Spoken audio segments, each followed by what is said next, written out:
نزل عليك الكتاب بالحق مصدقا لما بين يديه وأنزل التوراة والإنجيل من قبل هدى للناس وأنزل الفرقان إن الذين كفروا بآيات الله لهم عذاب شديد والله عزيز ذو انتقام إن الله لا يخفى عليه شيء في الأرض ولا في السماء هو الذي يصوركم في الأرحام كيف يشاء لا إله إلا هو العزيز الحكيم وقال تعالى إن مثل عيسى عند الله كمثل آدم خلقه من تراب ثم قال له كن فيكون الحق من ربك فلا تكونن من الممترين فمن حاجك فيه من بعد ما جاءك من العلم فقل تعالوا ندعو أبناءنا وأبناءكم ونساءنا ونساءكم وأنفسنا وأنفسكم ثم نبتهل فنجعل لعنة الله على الكاذبين۔ گزشتہ جمعہ حضور صلی اللہ علیہ وسلم کی سیرت کا کچھ حصہ بیان کیا گیا کہ 9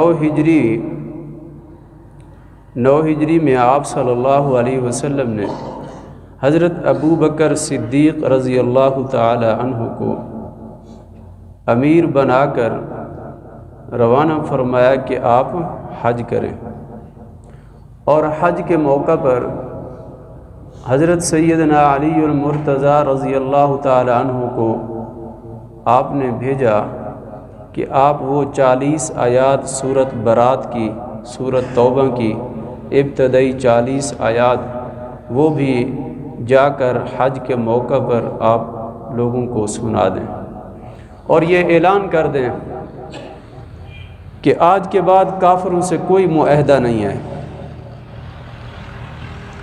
براءۃ من اللہ ورسولہ الی الذین عاہدتم من المشرکین، کہ جو مشرک جو کافر معاہدے کرتے آئے وہ اپنے معاہدے پر پورے نہیں اترے، آج کے بعد مشرک کافر اس حرم میں بھی داخل نہیں ہوں گے۔ خلاصہ میں آپ کو بتا رہا ہوں۔ تو حضرت علی رضی اللہ تعالی عنہ نے حضور کے حکم پر وہ 40 آیات جس میں یہ احکام تھے وہ حج کے موقع پر سنائے۔ 10 ہجری شروع ہو گیا، حضور صلی اللہ علیہ وسلم مدینہ میں تشریف فرما تھے، مختلف قسم کے وفود قبائل کے لوگ معززین آنے لگے اور اسلام میں داخل ہونے لگے، اور ان وفود کا پچھلے جمعہ بھی میں نے ذکر کیا، ان میں سے ایک قبیلہ حنیفہ جس میں مسیلمہ کذاب تھا، متکبر تھا، وہ حضور کی خدمت میں حاضر نہ ہوا، اس کا بھی بتایا گیا، اور اسود عنسی جس کے بارے میں حضور نے فرمایا تھا کہ وہ نبوت کا دعویٰ کرے گا، مسیلمہ کذاب کے بارے میں بھی آپ نے بتایا تھا کہ یہ نبوت کا دعویٰ کرے گا، تو دونوں نے ایسے ہی کیا تھا۔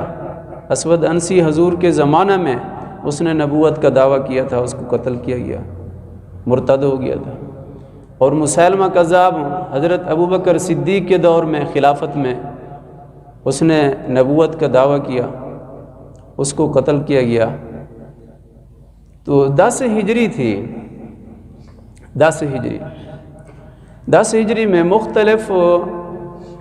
مختلف جگہوں سے، مختلف علاقوں سے لوگ مدینہ آنے لگے حضور کی خدمت میں۔ ان وفود میں سے ایک وفد قبیلہ اشعریہ، قبیلہ اشعریین، اشعر کہتے ہیں زیادہ بالوں والا، زیادہ بال، شعر کہتے ہیں عربی میں بال کو، یہ جو بال ہے نا، بال کوئی بال بھی ہو، آنکھوں کا ہے، یہ سر کا ہے، ہاتھ کا ہے، یہ جو بال ہے اس کو عربی میں شعر کہتے ہیں، شعر، اشعر، زیادہ بال۔ اب یہ قبیلہ تھا اشعریین، اشعریین، یہ قبیلہ اشعریین اس لیے مشہور ہوا کہ ان کا سردار جب پیدا ہوا تو اس کے جسم پر سب سے زیادہ بال تھے، بال زیادہ تھے۔ تو قبیلہ اشعریین میں سے، اور یہ لوگ یمن کے رہنے والے تھے اور نہایت ہی نرم دل تھے، نہایت نرم دل، رقیق القلب، بہت نرم دل۔ تو یہ قبیلہ کے اشعری کے لوگ کچھ حضور کی خدمت میں آئے۔ جب آ رہے تھے تو حضور کی تعریف کے گن گا رہے تھے، ابھی اسلام میں داخل نہیں ہوئے، آ رہے تھے، ابھی مدینہ میں آ رہے تھے حضور کی خدمت میں، کہ کل ہم مدینہ پہنچیں گے، سفر میں کہہ رہے تھے، اشعار پڑھ رہے تھے، کیا کل ہم مدینہ میں پہنچیں گے، اللہ کے نبی کی دربار میں حاضر ہوں گے، کیسا منظر ہوگا، کیا ہی بات ہوگی۔ تو اس طرح کے وہ رجز، اس طرح کے وہ اشعار پڑھ رہے تھے۔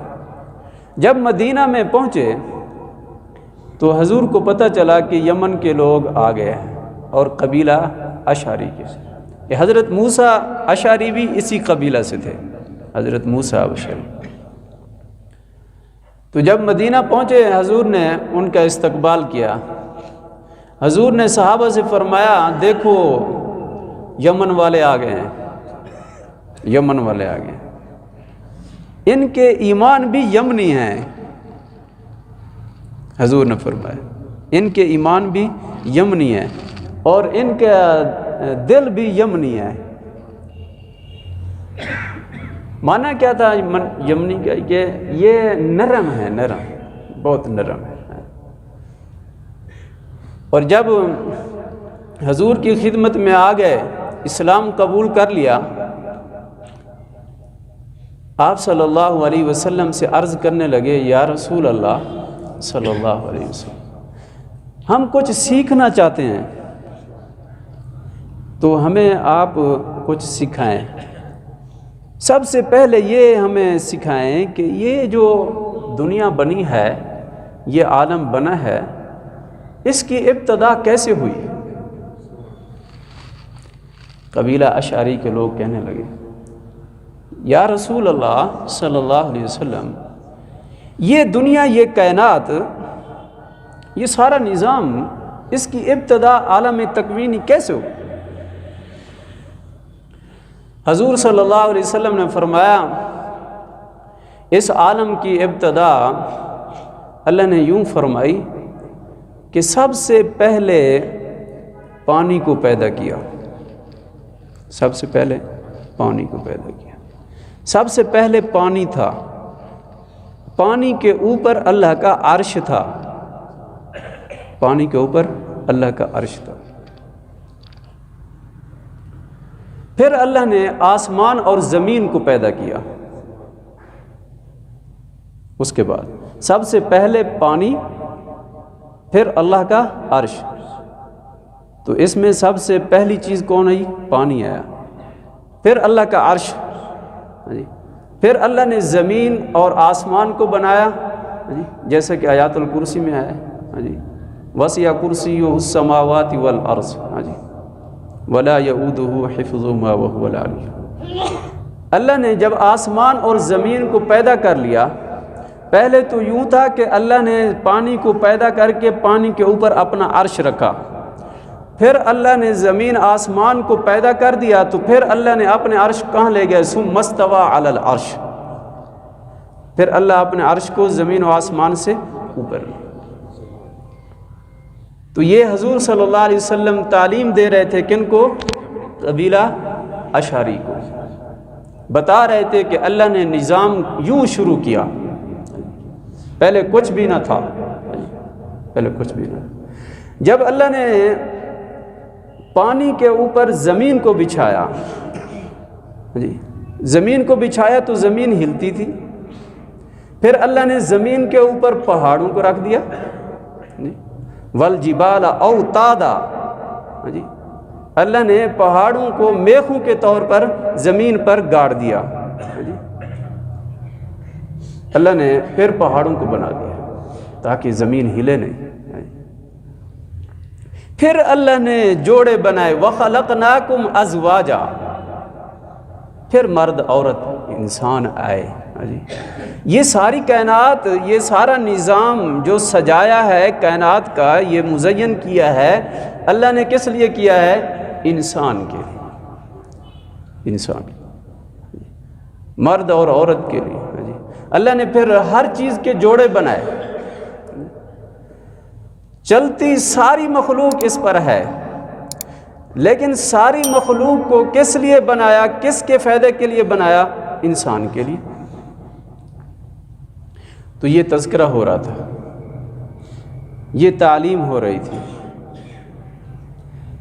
اسی اثنا میں، اسی 10 ہجری میں وفود آ رہے تھے مختلف علاقوں سے، تو نجران کے لوگ بھی حضور کی خدمت میں حاضر ہوئے۔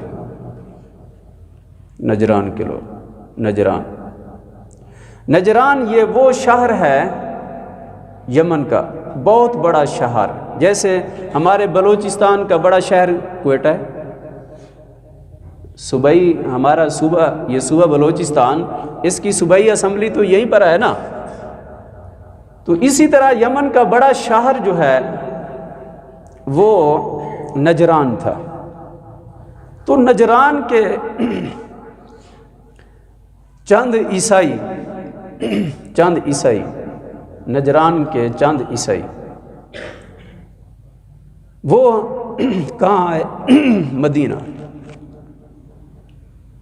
نجران کو نجران اس لیے کہتے ہیں کہ اس قبیلے کا، اس جگہ کا نام بھی اس لیے رکھا گیا کہ نجران ایک آدمی کا نام تھا، ایک آدمی کا نام تھا، اس نام سے اس جگہ کو کیا کر دیا گیا؟ منسوب کر دیا گیا۔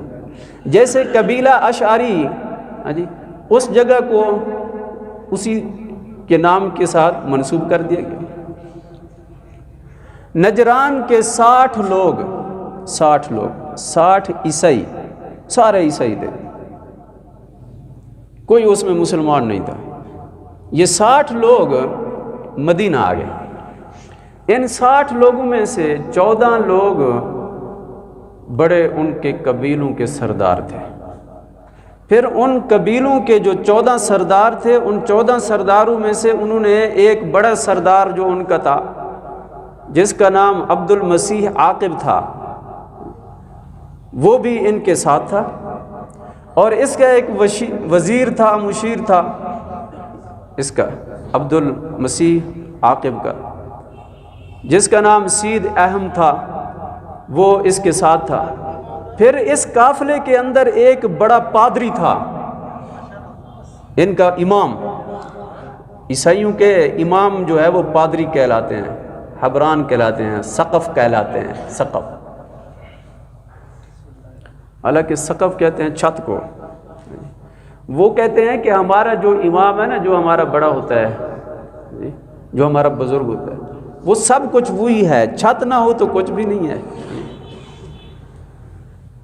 تو ان کے یہ 3 آدمی اس قافلے میں بڑے اہم تھے، ان 60 لوگوں میں 3 آدمی، ایک ان کا بڑا سرداروں میں سے بڑا سردار عبد المسیح عاقب، اور دوسرا سید اہم، اور تیسرا جو ہے ان کا پادری بڑا، جو پادری تھا نا، یہ تھا ابو حارثہ بن ویل۔ یہ اصل میں مکہ کا رہنے والا تھا، لیکن پہنچ گیا کہاں؟ یمن۔ یہ عیسائی بن گیا، اور یہ عیسائی بن گیا، اور اس نے عیسائیوں کے اندر اتنی مقام حاصل کیا کہ عیسائیوں نے اس کو اپنا کیا بنا دیا؟ پادری بنا دیا، امام بنا دیا، بڑا پوپ۔ یہ 3 آدمی اس قافلے میں اہم تھے۔ ابو حارثہ ان قافلوں کا امام اور مذہبی ان کا جو ہے پیشوا تھا۔ حضور کی خدمت میں آ گئے اپنے لوگوں کے ساتھ، 60 لوگ۔ جب خدمت میں آ گئے تو اس وقت تھا عصر کی نماز ہو چکی تھی مسجد نبوی میں، عصر کی نماز ہو چکی تھی۔ مسجد نبوی میں آئے یہ جب تو عصر کی نماز ہو چکی تھی، حضور صلی اللہ علیہ وسلم نے نماز پڑھا دی۔ یہ آ گئے عیسائی، اب انہوں نے دیکھا نماز کا ٹائم ہے، تو یہ مسجد نبوی میں نماز پڑھنا شروع کرنے لگے، تو صحابہ نے روکا کہ یہ کافر عیسائی کیوں یہاں پہ نماز شروع کر رہے ہیں، جب حضور نے نماز پڑھا دی پھر کیوں یہ شروع کر رہے ہیں؟ تو حضور نے صحابہ کو روک دیا کہ ان کو پڑھنے دو، ان کو نماز پڑھنے دو۔ تو عیسائیوں نے نماز اپنی پڑھ لی۔ نماز پڑھنے کے بعد حضور صلی اللہ علیہ وسلم سے ملاقات ہوئی، بات شروع ہوئی، تو عیسائیوں نے کہا کہ ہم آئے ہیں آپ کے پاس، ہمارا ایک سوال ہے، اس سوال کا آپ جواب دیں۔ آپ اللہ کے نبی ہیں اگر سچے، تو ہمارا سوال ہے، اس سوال کا جواب دیں۔ عیسائی کیونکہ حضرت عیسیٰ علیہ السلام کو یا تو خدا مانتے ہیں یا خدا کا بیٹا مانتے ہیں، وہ الوہیت کے قائل ہیں عیسائی۔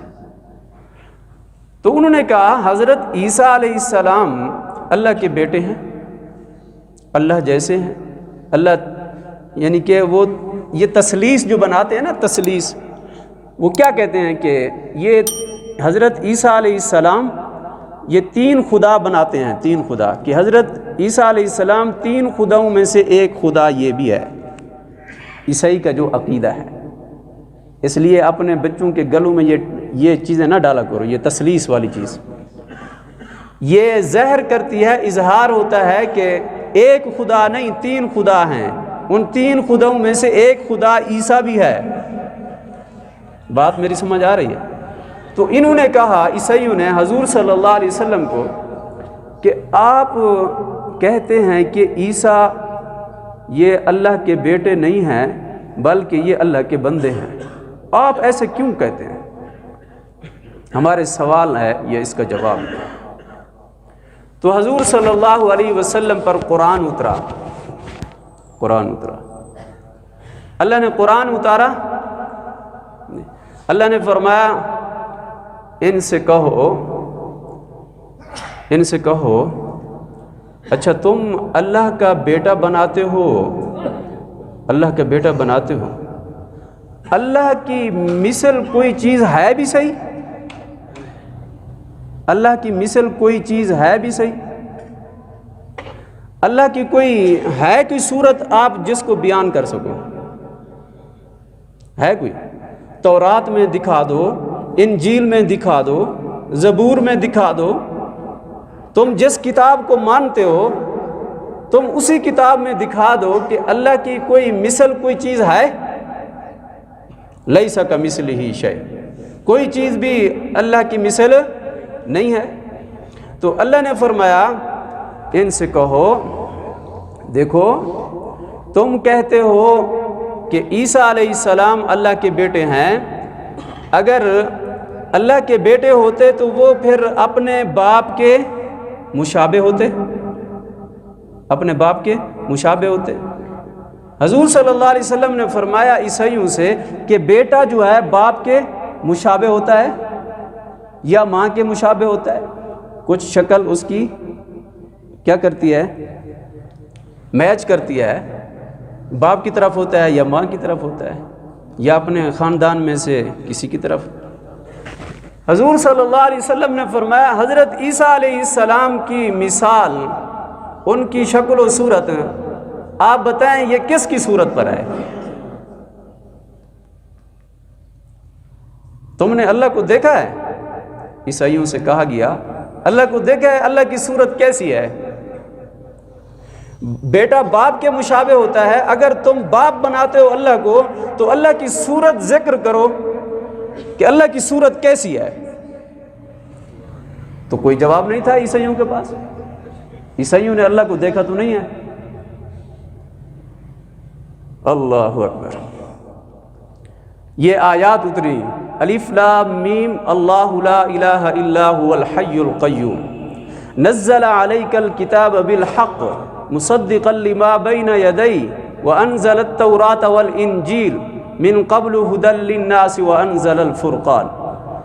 اللہ نے فرمایا ان سے یہ کہو، اس بات کی دلیل آپ قرآن سے یا قرآن سے پہلے جتنی کتابیں ہیں، تورات ہے، انجیل ہے، زبور ہے، ان سے کسی سے کہیں سے مثال لے کر دے دیں۔ نہیں، کوئی جواب نہیں تھا ان کے پاس۔ پھر حضور صلی اللہ علیہ وسلم نے فرمایا تم یہ کہتے ہو کہ حضرت عیسیٰ علیہ السلام ہمارے خدا ہیں، معبود ہیں، ہم اس کی عبادت کرتے ہیں۔ یہ بتاؤ اللہ تو وہ ہے جو حی اور قیوم ہے، اللہ تو وہ ہے جو ہمیشہ سے زندہ ہے، ہمیشہ زندہ رہے گا۔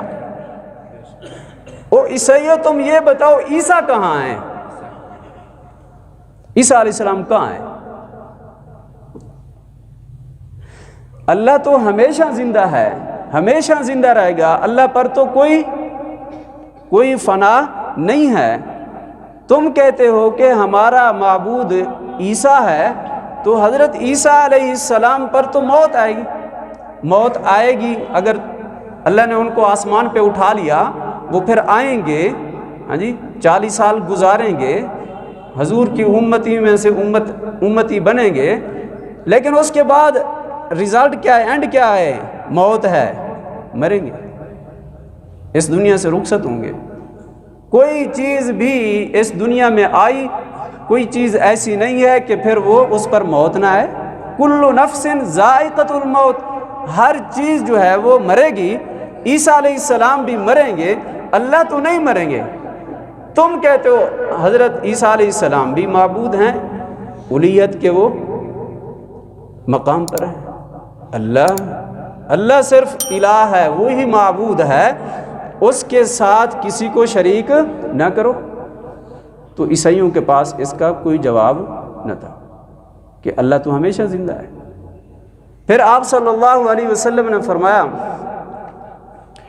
یہ نہیں کہ حضور نے اپنی طرف سے یہ جواب دیے، یہ جو میں نے آپ کے سامنے آیات تلاوت، یہ قرآن اٹھا دینا، قرآن۔ آپ صلی اللہ علیہ وسلم نے قرآن اتارا، جو اتارا گیا قرآن، اس میں اللہ رب العالمین نے اپنے محبوب کو بتایا کہ ان کو یوں جواب دو، ان عیسائیوں کو یوں جواب دو۔ یہ جو سورت آل عمران ہے، یہ 3 سپارے میں شروع ہے، یہ جواب ہے، ابتدا سے شروع ہوتا ہے، ہاں جی، یہی سارے جواب دیے گئے۔ آپ صلی اللہ علیہ وسلم نے پھر فرمایا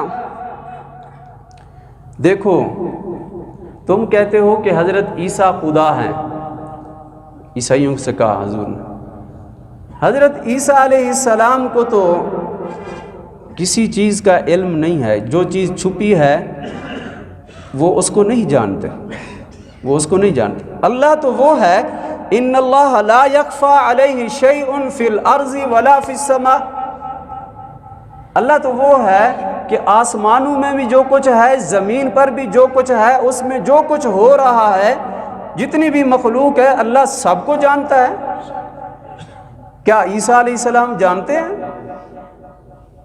تم تو حضرت عیسیٰ کو ایسے کہتے ہو کہ یہ بھی خداؤں میں سے ایک تیسرا خدا ہے۔ تو عیسائیوں کے پاس کوئی جواب نہ تھا۔ پھر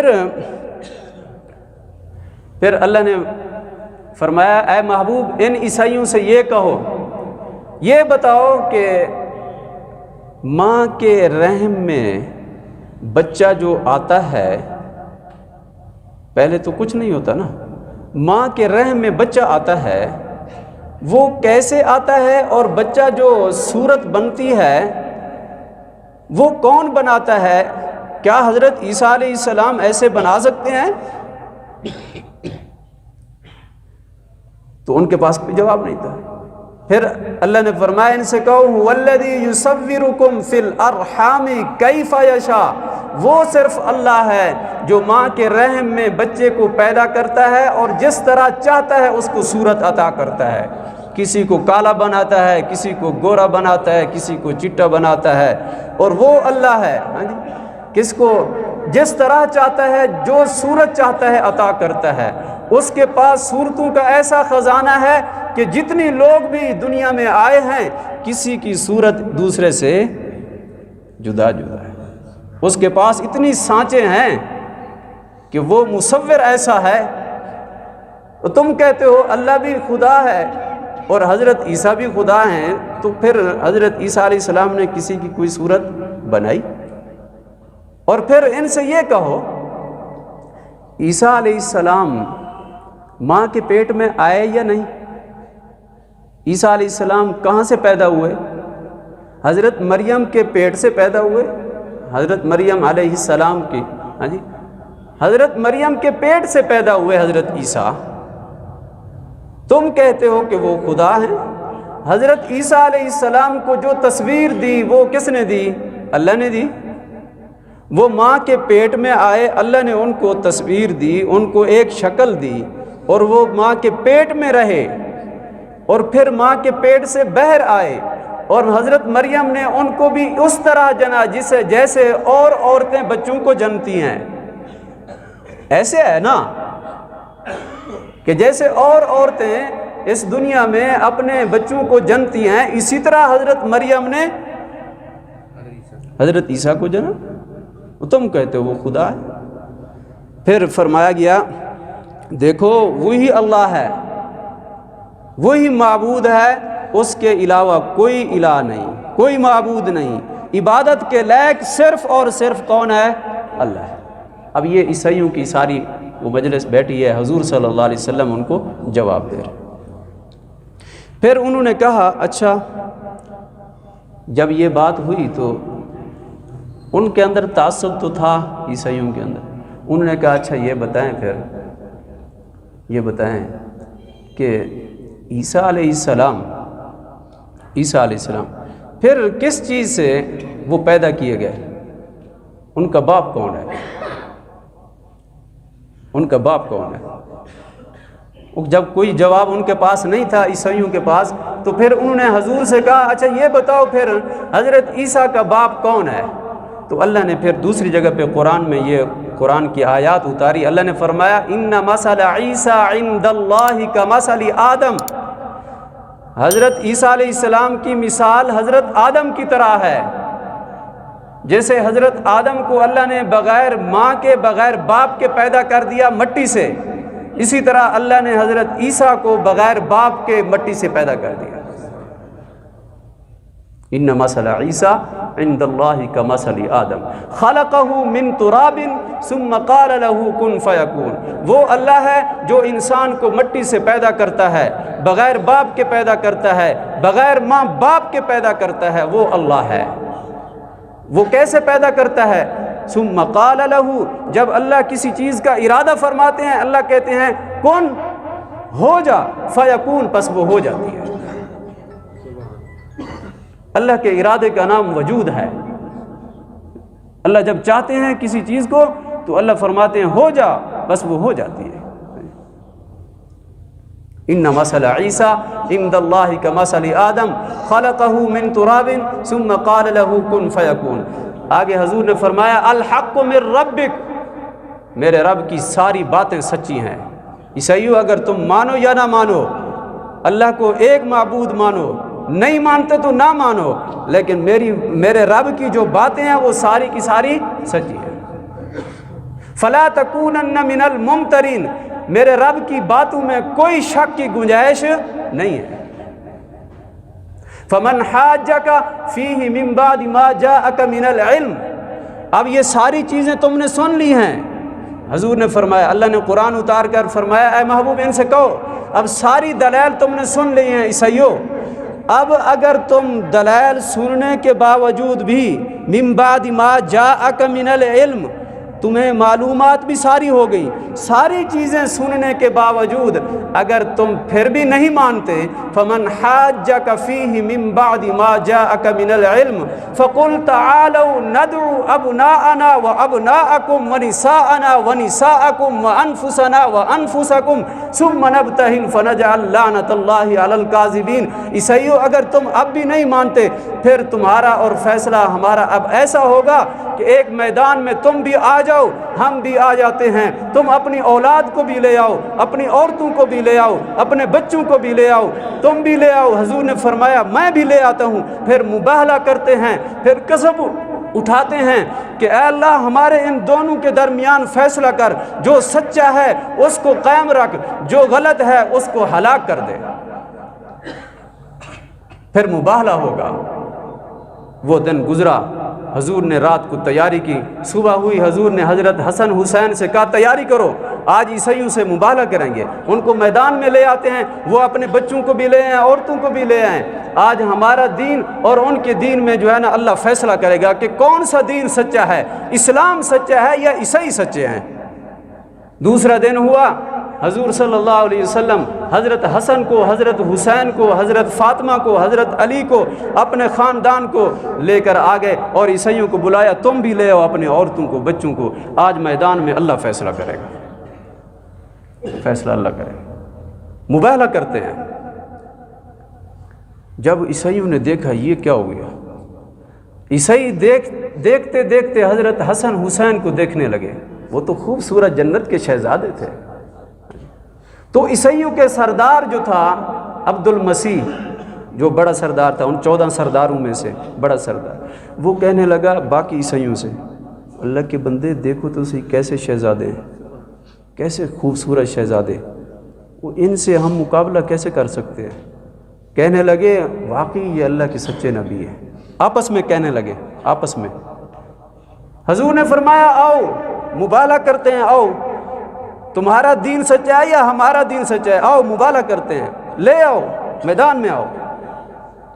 تو عیسائیوں نے کہا ہم مشورہ کر لیں، ہم آپ کو بتاتے ہیں۔ حضور نے فرمایا مشورہ کر لو، مشورہ کر لو۔ مشورے میں انہوں نے پھر یہ طے کیا کہ ہم مقابلہ نہیں کر سکتے، یہ واقعی اللہ کے نبی ہیں، یہ سچے ہیں، اگر ہم مباہلہ کرتے ہیں تو ہمارا کچھ بھی نہیں بچے گا۔ تو یہ حضور کے پاس ہے، کہنے لگے ہم آپ کے دین کو مانتے ہیں، ہم رہیں گے اپنے ملک میں لیکن جزیہ دیں گے، جزیہ دیں گے، صلح کرتے ہیں ہم آپ سے کہ آپ کی یہ دھرتی ہے، آپ کے پاس ہم آپ کے زیر سایہ رہیں گے لیکن جزیہ ادا کریں گے۔ حضور نے فرمایا عیسائیوں اگر تم صلح نہ کرتے آج تم اسی میدان میں جل جاتے، اسی میدان میں ہلاک ہو جاتے، برباد ہو جاتے، اگر تم اللہ کے نبی سے مباہلہ کرتے۔ تو پھر ایک تحریر ہوئی، وقت ختم ہو گیا، اگلے جمعے پھر یہیں سے بات شروع کریں گے۔ پھر حضور نے ایک تحریر لکھوائی ان یہود عیسائیوں سے، اس تحریر میں کیا کچھ ہوا، کیا لکھا گیا، انشاءاللہ اگلے جمعے۔